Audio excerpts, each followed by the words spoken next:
Good morning, student. Welcome to Teresa Children's Senior Secondary School online and digital class. Class 12th, Political Science, Unit Second, Bharat में शासन, government in India, संसद, लोकसभा एवं राज्यसभा। जैसा कि हम लोग चैप्टर नंबर 4 के अंदर बात कर रहे हैं, संसद की बात करेंगे। संसद, लोकसभा और राज्यसभा। सबसे पहला जो हमारा टॉपिक आता है बेटा, वो है क्या चीज? संसद। संसद के अंदर हम बात करते हैं कि संसद किसे कहते हैं या संसद की जरूरत क्या है। कहता है किसी भी लोकतांत्रिक शासन में सरकार के 3 अंग होते हैं: व्यवस्थापिका, कार्यपालिका एवं न्यायपालिका। व्यवस्थापिका के प्रत्येक देश में अलग अलग नाम होते हैं। जैसे ब्रिटेन में इसे पार्लियामेंट, संयुक्त राज्य अमेरिका में कांग्रेस, जापान में इसे डाइट, जर्मनी में बुंडेसरैट, ईरान में मजलिस कहते हैं। भारत में की व्यवस्थापिका को संसद कहा जाता है, जिसका गठन संविधान के अनुसार अनुच्छेद 79 में किया गया। यानी हमारे देश में व्यवस्थापिका के लिए जिस शब्द का प्रयोग किया गया है वो है संसद। ठीक है, जिसके अनुसार भारतीय संघ के लिए संसद होगी जो राष्ट्रपति और 2 सदनों से मिलकर बनेगी और जिनके नाम राज्यसभा और लोकसभा। यानी कि भारतीय संसद के अंदर 3 सदन होंगे, जिसमें सबसे पहला आता है राष्ट्रपति यानी प्रेसिडेंट, उसके बाद 2 सदस्य आएंगे राज्यसभा और लोकसभा। ठीक है, तो इस प्रकार से भारतीय संसद का निर्माण किया जाता है। ठीक है, कहता है इस प्रकार राष्ट्रपति भारतीय संघ की कार्यपालिका का संवैधानिक प्रमुख होने के साथ ही संघ की व्यवस्थापिका अर्थात संसद का भी अभिन्न अंग होता है। यह व्यवस्था नित्यंत संसदीय प्रणाली के अनुरूप है। भारत में आधुनिक रूप में लोकतंत्र एवं संसद के रूप में प्रतिनिधित्व संस्थाओं की स्थापना ब्रिटिश शासन की देन है। यानी हमारे देश की जो संसद है उसका निर्माण किसके द्वारा किया गया है? जो ब्रिटिश कालीन पार्लियामेंट थी उसी के आधार पर हमारे देश में संसद का निर्माण किया गया है। ठीक है, कहता है हालांकि प्रतिनिधित्व निकाय तथा लोकतांत्रिक स्वायत्त संस्थाएं भारत में प्राचीन काल से ही विद्यमान रही हैं। यानी पुराने समय से भी हमारे देश में कहीं न कहीं संसद जैसी संस्थाएं कार्य करती हुई नजर आ रही है। ऋग्वेद में सभा और समिति नामक 2 संस्थाओं का उल्लेख आता है। समिति आधुनिक काल की लोकसभा के सदस्य मानी जा सकती है, जबकि सभा विशिष्ट लोगों का संगठन। जैसे आज के समय में ऋग्वेद काल में भी इन तरीके की व्यवस्था की गई थी। ऋग्वेद काल में पाया गया था कि लोकसभा की तरह ही समिति काम करती है और राज्यसभा की तरह विशिष्ट लोगों की जो सभा होती है उसके अंदर हम जो है राज्यसभा के रूप में जोड़ सकते हैं। ठीक है बेटा, अब कहते हैं इसकी बैकग्राउंड के बारे में हम बात करेंगे कि संसद के बैकग्राउंड क्या है। ब्रिटिश शासन के दौरान विभिन्न अधिनियमों द्वारा भारत में संसदीय परंपराओं को सीमित एवं मुख्यतः अनुत्तरदायी रूप से लागू करने की प्रक्रिया प्रारंभ हुई। 1833 के चार्ट अधिनियम से 1935 के भारत शासन अधिनियम तक में संसद तत्वों के विकास को देखा जा सकता है। यानी जब से ब्रिटिश लोग हमारे देश पर राज कर रहे थे उन्होंने अलग अलग नियमों और कानूनों या हम कहें अधिनियमों के द्वारा भारत में कहीं न कहीं संसदीय व्यवस्था को विकास करने में महत्वपूर्ण योगदान दिया था।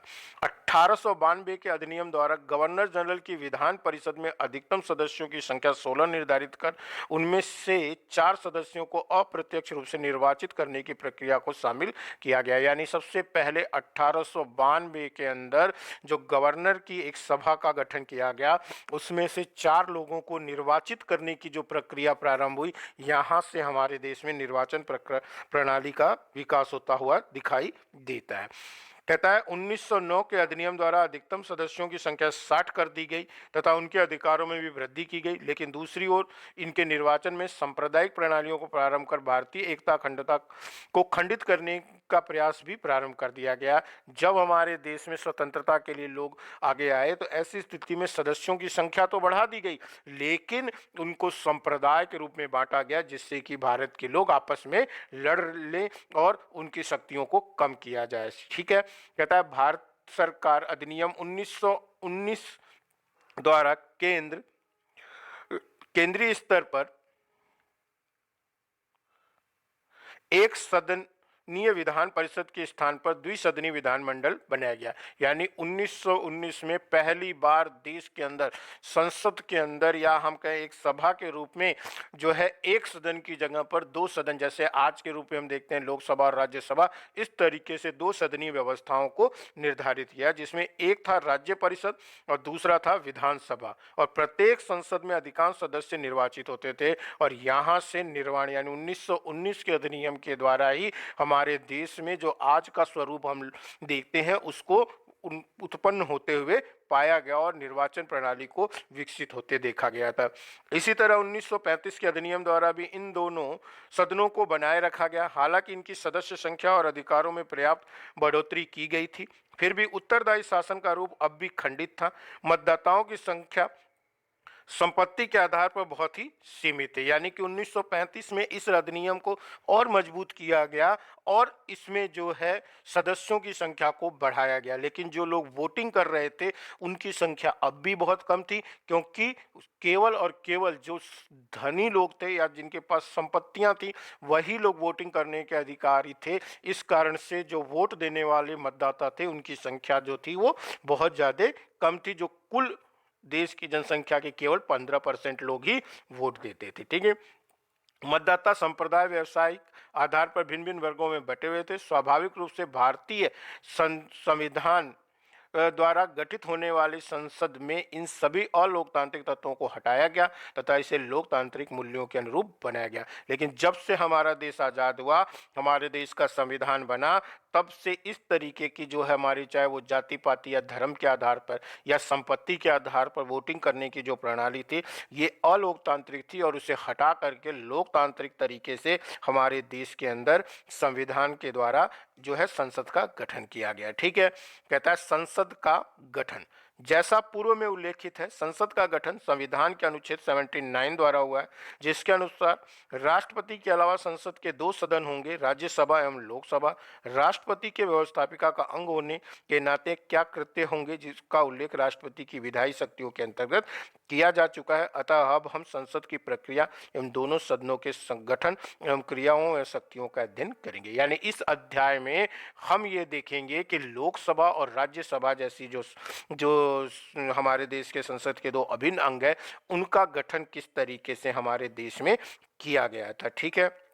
अब आता है संसद सदस्य होने की योग्यता क्या है। यानी संसद के अंदर जो लोग जाते हैं चुनाव जीत करके, चाहे वो लोकसभा में हो चाहे राज्यसभा में हो, उनके लिए क्या क्या योग्यताएं हमारे देश की संविधान ने निर्धारित किया है। कहता है संविधान ने संसद का सदस्य होने के लिए निम्नलिखित योग्यताएं निर्धारित की हैं। उसे भारत का नागरिक होना चाहिए। लंबे समय से देश में यह मांग की जाती रही है कि देश के सर्वोच्च पद पर जन्मजात भारतीय ही आसीन होने चाहिए। कई देशों में ऐसा प्रावधान भी है, यद्यपि भारतीय संविधान में ऐसा उल्लेख अभी तक नहीं किया है। यानी कि भारतीय संसद होने के लिए भारत का सदस्य होना या हम कहें कि भारत का नागरिक होना ज़्यादा महत्वपूर्ण माना गया है। अभी तक इसे जन्मजात रूप से लागू नहीं किया गया है। ठीक है। दूसरा कहता है उसे राज्यसभा के स्थान के लिए न्यूनतम 30 वर्ष की आयु एवं लोकसभा के स्थान के लिए न्यूनतम 25 वर्ष की आयु होनी चाहिए। यानी इनकी जो आयु है, एज ग्रुप को भी निर्धारित हमारे दिया गया है कि जो अगर कोई राज्यसभा का सदस्य बनेगा तो उसकी आयु कम से कम 30 वर्ष की होनी चाहिए और लोकसभा चुनावों के लिए या लोकसभा सदस्यों के लिए इसकी आयु न्यूनतम 25 वर्ष रखी गई है, न्यूनतम। ठीक है। तीसरा आता है उसके पास अन्य ऐसी योग्यताएं होनी चाहिए जो संसद ने नहीं, और जो भी संसद के नियम कानूनों के द्वारा योग्यताओं का निवारण किया गया है या निर्धारण किया गया है वो सभी योग्यताएं उस व्यक्ति के पास होगी, तभी वो संसद का सदस्य बन सकता है। इसके अतिरिक्त कोई विकृत चित्त व्यक्ति अथवा अनुमोचित दिवालिया पागल वह दिवालिया व्यक्ति संसद का सदस्य नहीं बन सकता है। ठीक है बेटा।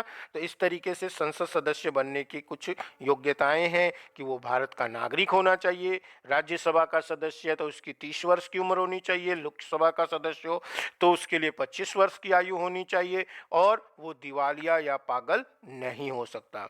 कोई व्यक्ति एक समय में संसद के दोनों सदनों का सदस्य नहीं होगा। यानी एक व्यक्ति को एक ही सदन का सदस्य बनाया जा सकता है। अगर वो दूसरी सदन का सदस्य बनता है तो ऐसी स्थिति में जिस पर वो पहले से काम कर रहा है उसे उसके त्याग पत्र देना पड़ सकता है। ठीक है, कहता है कोई व्यक्ति अधिकतम 2 स्थानों से लोकसभा का चुनाव लड़ सकता है, यानी एक राजनेता जो है एक समय में 2 जगह से लोकसभा के लिए चुनाव का लड़ सकता है। जैसा कि हमने पिछले चुनाव 2014 में देखा था कि हमारे देश के प्रधानमंत्री ने वाराणसी और बड़ोदरा दोनों जगहों से चुनाव लड़ा था। ठीक है, इस तरीके की घटनाएं जो है हमारे संविधान में देखने को दी गई है। ठीक है, कहता है यह वह दोनों स्थानों से निर्वाचित होता है तब वो 1 माह के भीतर एक स्थान को छोड़ देगा। अगर वो दोनों जगह से चुनाव लड़ता है तो किसी एक स्थान को उसको त्यागना पड़ेगा।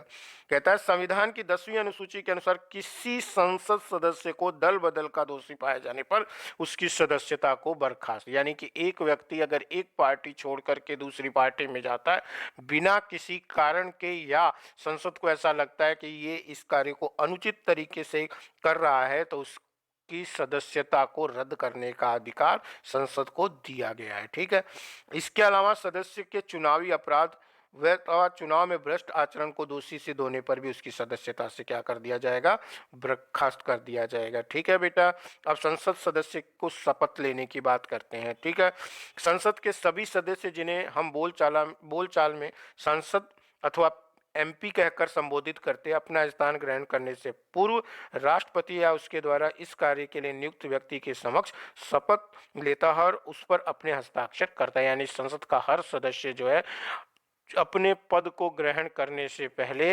राष्ट्रपति के द्वारा या उसके द्वारा नियुक्त किए गए व्यक्ति के द्वारा शपथ लेने के पश्चात ही वो अपने पद पर कार्य कर सकता है। आता है संसद के सत्र। संविधान के अनुच्छेद 85 के अनुसार राष्ट्रपति समय समय पर संसद के प्रत्येक सदन को ऐसे समय और स्थान पर जो वह ठीक समझे अधिवेशन के लिए आहूत करेगा, किंतु संसद के एक सत्र की अंतिम बैठक और आगामी सत्र की प्रथम बैठक के लिए नियत तारीख के पीछे 6 माह का अंतर नहीं होगा। यानी कि राष्ट्रपति को यह अधिकार है कि वो संसद की कभी भी बैठक बुला सकता है, लेकिन कम से कम 6 महीने तक से अधिक समय का बीच में अंतर नहीं आएगा। यानी 6 महीने के से पहले ही उसे संसद की बैठक बुलानी पड़ेगी। ठीक है, कहता है वास्तव में भारतीय संसद के प्रतिवर्ष 3 सत्र अथवा अधिवेशन, हमारे देश के संसद में पूरे साल में 3 बार जो है सत्र का बुलाया जाता है, अधिवेशन किया जाता है। पहला है बजट सत्र जो फरवरी से मई के महीने में किया जाता है, दूसरा है मानसून सत्र जो जुलाई से सितंबर, और तीसरा आता है शीतकालीन सत्र जो नवंबर व दिसंबर माह में बुलाया जाता है। यानी हमारे देश की संसद को 3 बार इकट्ठा होने के लिए उनके सदस्यों को बुलाया जाता है राष्ट्रपति के द्वारा। ठीक है, कहता है संसद की कार्यवाही के दौरान सदनों को स्थगित करने का अधिकार पीठासीन अधिकारी लोकसभा में राज्य लोकसभा का अध्यक्ष और राज्यसभा में सभापति को होता है। जो संसद के कार्य अगर सही से संचालित नहीं होते हैं तो ऐसी स्थिति में उसको जो है वो रोक सकता है, उसको निरस्त भी कर सकता है। ठीक है बेटा, कहता है गण पूर्ति या कोरम। कहता है गण पूर्ति अथवा कोरम सदस्य की वह न्यूनतम सदस्य संख्या है जिनकी उपस्थिति से सदन की कार्यवाही को वैधानिकता प्राप्त होती है और प्रत्येक सदन में पीठासीन अधिकारी सहित सदन की कुल सदस्य संख्या का 10वां भाग होता है। इसका अर्थ यह हुआ कि लोकसभा की कार्यवाही का संचालन करने हेतु सदन में कम से कम 55 सदस्य होने चाहिए। यानी कि जो भी, जैसे लोकसभा के लिए हमारे देश में 545 सीटें हैं, राज्यसभा के लिए हमारे देश के अंदर 245 सीटें हैं, तो उनका 25% जो है 25% जो है हमारे देश के अंदर 25 नहीं 10% जो है कम से कम सदस्य उस समय लोग जो है सदन में उपस्थित होंगी, तभी उनकी कार्य प्रणाली को संचालित किया जा सकेगा। ठीक है बेटा, कहता है संसद में भाषा, किस भाषा का प्रयोग हमारे संसद में किया जाएगा उसकी बात करते हैं। कहता है संविधान के अनुसार संसद का कार्य संचालन की भाषा क्या होनी चाहिए, इसके लिए भी हमारे बताया गया इसके अंदर। एक सेकेंड, हाँ, कहता है कि हिंदी व अंग्रेजी, किंतु पीठासीन अधिकारी किसी ऐसे सदस्य को जो हिंदी अंग्रेजी में अपनी बात को अभिव्यक्त नहीं कर सकता, अपनी मातृभाषा में बोलने की अनुज्ञा दे सकता है। यानी हमारे देश की संसद की मुख्य भाषा हिंदी और अंग्रेजी है, लेकिन फिर भी अगर कोई व्यक्ति जो संसद सदस्य चुनकर आया है उसको हिंदी या अंग्रेजी का नॉलेज नहीं है, तो ऐसी स्थिति में वो अपनी लोकल लैंग्वेजेस का उपयोग भी कर सकता है। ठीक है, यानी इसकी जो भाषा है हिंदी और अंग्रेजी है। अगला आता है मंत्रियों महान्यायवादियों के संसद में अधिकार। हमारे देश के जो मंत्री हैं, जो संसद के सदस्य हैं, उनके लिए क्या अधिकार। कहता है संविधान के अनुच्छेद 88 में उल्लेखित है कि प्रत्येक मंत्री एवं भारत के महान्यायवादी को यह अधिकार होगा कि वह संसद के किसी भी सदन में बोलने एवं कार्यवाही में भाग लेने का अधिकार होगा। महान्यायवादी को संसद में मतदान का अधिकार नहीं होगा, तब मंत्री मतदान में केवल उसी सदन में कर सकेगा जिसका वह सदस्य होगा। यानी जो मंत्री हैं, जो हमारे सरकार के मंत्री हैं या महान्यायवादी जो हैं, यानी जो सुप्रीम कोर्ट के जज हैं, वो भी संसद में अपनी बातों को रख सकते हैं, लोकसभा में भी और राज्यसभा में। लेकिन महान्यायवादी को चुनाव के समय वोटिंग का अधिकार नहीं दिया गया, और मंत्री को भी अधिकार केवल अब जिस सभा का वो सदस्य है उसी में, यानी लोकसभा का है तो लोकसभा में वोटिंग करेगा, और राज्यसभा में है तो राज्यसभा में इसका वोटिंग कर सकेगा। ठीक है, इस तरीके से हमारे देश में संसदीय कार्य प्रणाली को लागू किया गया। अब अगले वीडियो में हम राज्यसभा और लोकसभा के बारे में पढ़ेंगे। बेटा आज का वीडियो यहीं तक है, फिर भी आपको कोई समस्या नजर आती है तो आप मेरे नंबर पर इसके बारे में पूछ सकते हैं। Have a nice day. आप अपना ध्यान रखिए और साथ में ही अपने आप को सुरक्षित भी